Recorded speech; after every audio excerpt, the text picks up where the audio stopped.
নমস্কার বন্ধুরা, মহালক্ষ্মী চ্যানেলে আবারও নতুন আরেকটা পর্বে তোমাদের সবাইকে জানাই সাদর আমন্ত্রণ। আজ আমি বিট দিয়ে বিটের লুচি তৈরি করছি। এজন্য একটা বাটিতে 2টা বিটকে আস্ত ধুয়ে ছোটো ছোটো টুকরো করে নিয়েছি 5টা কাঁচা লঙ্কা ও অল্প একটু আদা। এবার এগুলিকে একটা জারের মধ্যে দিয়ে জল ছাড়া একটা মিহি পেস্ট বানিয়ে নিলাম। একটা বাটিতে নিয়ে নিয়েছি 150 গ্রাম ময়দা, দিয়ে দিচ্ছি স্বাদ অনুযায়ী লবণ ও কিছুটা পরিমাণে সাদা তেল। এবার তেলটাকে ময়দার সাথে ভালো করে মেখে নিচ্ছি। ময়দার মধ্যে ময়ানটা ঠিক হয়েছে কিনা দেখার জন্য ময়দাটাকে এভাবে মুঠ করলে ময়দাটা হাতের মুঠোর মধ্যে চলে আসবে ও টিপ দিলে ঝরু হয়ে পড়ে যাবে।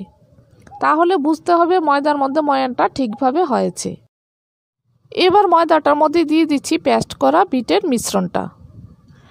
বিটের মিশ্রণটা দিয়ে জল ছাড়া ময়দাটার সাথে মেখে নিচ্ছি।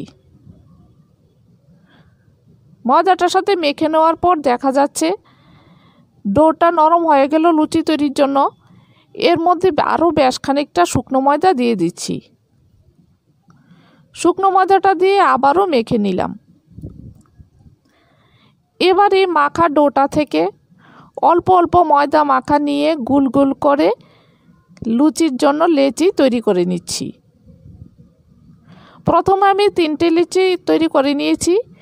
এগুলোকে শুকনো ময়দা দিয়ে বেলে লুচির আকারে রেডি করে নিলাম। এবার লুচিগুলিকে ভাজার জন্য গ্যাসে কড়াইটা বসিয়ে দিয়ে দিলাম বেশ খানিকটা সাদা তেল। তেলটা গরম হয়ে যাওয়ার পর প্রথম লুচিটা আমি দিয়ে দিচ্ছি। লুচিটা দিয়ে ফুলে ওঠা পর্যন্ত অপেক্ষা করব। লুচিটা ফুলে ওঠার পর লুচিটাকে উল্টে দিলাম। অপর পিঠটাকেও ভেজে নিলাম। এভাবে উল্টে পাল্টে প্রথম লুচিটা তৈরি হয়ে গেল। একটা প্লেটে নামিয়ে নিচ্ছি। দ্বিতীয় লুচিটাও আমি ভেজে নিচ্ছি। লুচিটা দিয়ে কিছুক্ষণ রেখে ফুলে ওঠার পর লুচিটাকে উল্টে দিলাম। এভাবে উল্টে পাল্টে দ্বিতীয় লুচিটাও তৈরি করে নিলাম। প্লেটে নামিয়ে রেখে দিচ্ছি। এভাবে তৃতীয় লুচিটাও ভেজে আমি নামিয়ে সার্ভ করে দিলাম। আমি দুধ পনিরের সবজি ও মিষ্টির সাথে লুচিটাকে সার্ভ করেছি। এই দুধ পনিরের সবজিটা আমার চ্যানেলে দেওয়া আছে। এই লুচির রেসিপিটা যদি তোমাদের কাছে ভালো লাগে তাহলে প্রতিদিনের মতো আজও আমার চ্যানেলটাকে লাইক, শেয়ার ও সাবস্ক্রাইব করার জন্য অনুরোধ করছি।